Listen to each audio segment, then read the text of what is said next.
Hello, hello. I don't know if this is working. It's not showing up on my... There we go. All right. Today I am going to... I don't know exactly what I'm going to work on.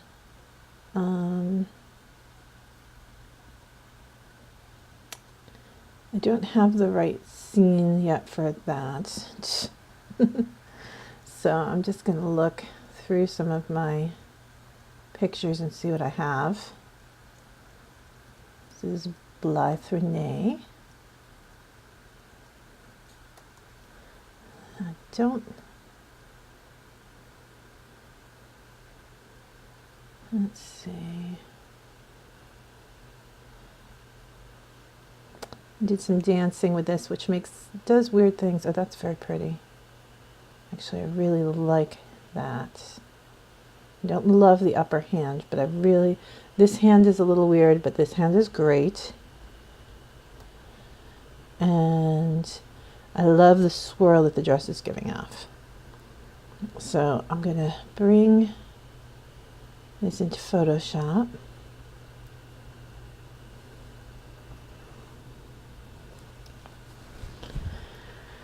And I'm going to take a quick look and see. The problem is getting a hand in that position is going to be very odd. Oh, that's really pretty too. Still I'm liking that. Devin, stop chewing on things.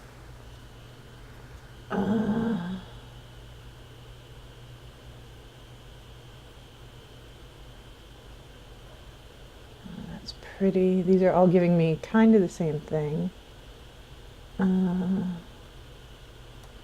were doing a fall. I think we were going to try to do a fall, which was weird. But that dress does throw some really beautiful stuff on. But let's just do the swirl, and I'm going to deal with the hand. Let's see. That'll be that. Oh, I need to bring Lightroom in, and I have some backgrounds in nature, which is where I want to be. Let's see. Ooh, that's sort of cool, the smoke and the birds. I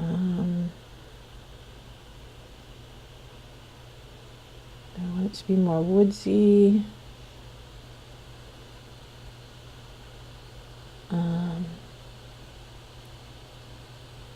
That's pretty.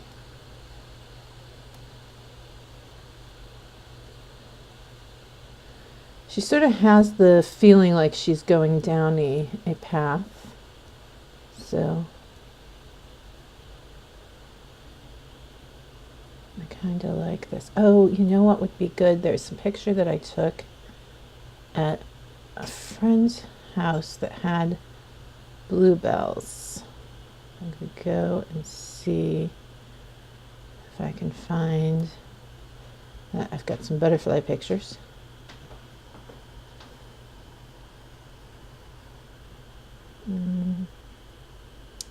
Okay, I have already passed.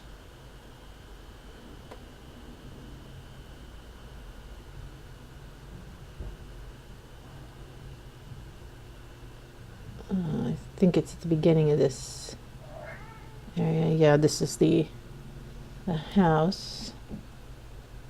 Ah, there we go. Beautiful. So this is going to be my background. I'm going to bring it in. And I have this cone there specifically to help me get a idea of size. For how big I want, but I love the bluebells and the dandelions. So here is my model. I tend to shoot just from standing height because that way I know I'm getting roughly the same angle. So if I'm just standing and holding the camera, I'm going to get the same shot no matter what. I mean, I will you know, bend to get the right image if I have to. But if I know I'm going to be compositing things, my height is something that roughly does not change. I mean, it can change an inch or so depending on my shoes, but it's pretty much the same, so I don't have to worry about it too much. What I am going to have to play with is getting this transparency to work correctly with the stuff behind it. So that's going to be interesting. I think I'm just going to do a rough cut out here and take it in and do most of the playing in the other image. And there we go. So later when I was playing with this, I decided to throw down the 8th row so I wouldn't have to worry about the floor through it, which is a good idea, but I hadn't done it at this point, and I really sort of like this feel. So I'm going to come here and did that work? That didn't work. Copy and paste. Bingo! So she is way too tall. Oops, come here. I'm putting her next to the traffic cone so I can kind of get the right height. So right about there, let me move. That's about the right height. So that's how keeping your traffic, this is a collapsible traffic cone. I don't know if you can see, but it goes down into just being a flat piece. And I really like the bridge. I really like the boat, the bluebells I talked about already. I like them quite a bit. So what I'm going to do first is on this back layer is I'm going to get rid of the traffic cone, because even though it was very useful to me, it is now no longer useful to me. And I'm going to do this on a new layer, I think, in between. Having it be there is going to be problematic because I will have to, I'm going to have to make everything slightly transparent, and if you have it there, it'll come through. It's just, why bother? Just say goodbye to the traffic cone. And I am just doing this with, when I first get rid of something, now mind you, this is going to be mostly covered. But I first got rid of it with the stamp tool, which just does the direct place. Now I am using the healing tool, and I'm always selecting different areas just to try to break up patterns. Because if you see a pattern, your eye gets called to it. It's just human nature. So, bye-bye traffic cone. And let's put her right there, I think. And so now I'm going to come in, and the first thing I'm going to do is, this is just not the friendliest angle to Blythe's face, so I just want to pick up, I'm just using a healing brush, I'm grabbing a little bit of the cheek down here, and I'm just taking it over top a little bit to lighten that right there. That looks good. I mean, she's a gorgeous girl, so everything else is fine. Just because I put her in a wig, and the wig is very close in color to these freckles, so I'm just going to take those out. Then that's fine. This is a hair that is just horizontally around her back. It's just distracting my eye, so I'm going to take that out. And what's funny is this wig is a wig that I actually bought for myself because I was doing the Halloween that I bought before this picture, because this was in January. That Halloween I did Circe. So I ordered a Circe wig, and it came and it was brown. And if anyone knows anything about Game of Thrones, they'll know that Circe is supposed to be blonde, and that is like a huge plot point in the fact that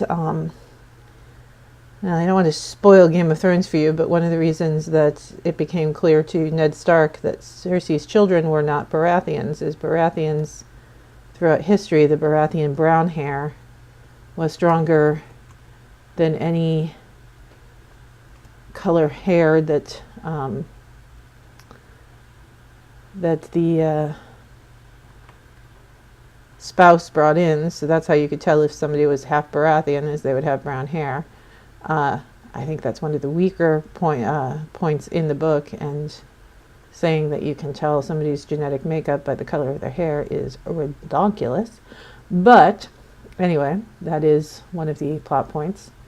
So having this wig, which is so clearly brown, to be a Cersei wig, I'm like, okay, well now I have a wig for photo shoots, because this is not going to be my Cersei wig.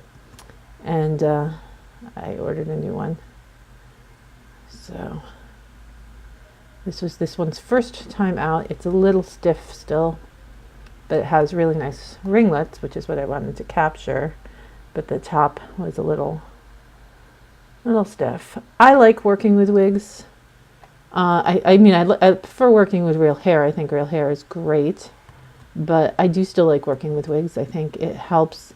I tend to like working with the same models quite a bit. And I think being able to stick a wig on them and change their look, and also changes their attitude. Well, especially the girls that I work with. I think Blythe is more likely to behave like a pretty princess when I put her in a wig. Although she does, actually I just need to put her in a dress and she's usually okay. But that is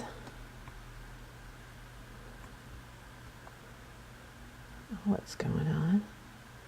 So just, this is not the best hand position, but I don't think it's going to draw a lot of attention. I could be wrong. I could be just hating this hand the whole time. But I'm just going to try to learn to love the hand, because getting something out, getting another hand that works with the body, even if I got another arm, like nothing's going to work with this arm. But getting another hand that works with the body position is going to be very unlikely. And I really like the body. I like the look over the shoulder. That's all working for me. I love the slide of the skirt. And, I'm not above changing things, but, that's pretty obvious. But I really don't want to make something, at least this is, I may not like it, but it looks like it does belong with the rest of the piece. So I love tulle, but doing tulle and moving it is kind of a bitch, because you have to deal with this transparency issue.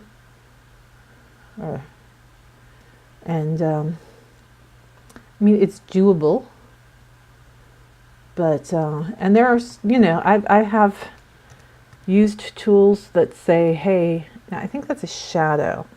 It could be a very light layer tool, but I'm pretty sure that's a shadow there. So I'm just going to bring it to here instead of bringing it to this outline right here. And again, I may be wrong, but it's a judgment call. And honestly, once I make that judgment call, it really doesn't matter what's true or false. It's what I do. And one of the things that I think is so fascinating about tulle is this like on the color edge, it's folded over twice. And for some reason, even though the whole thing is, folded over,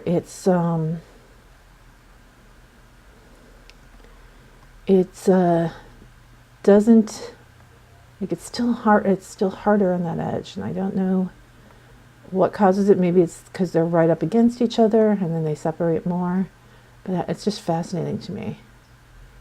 And I love the look of it, but it's a lot easier to shoot it on location.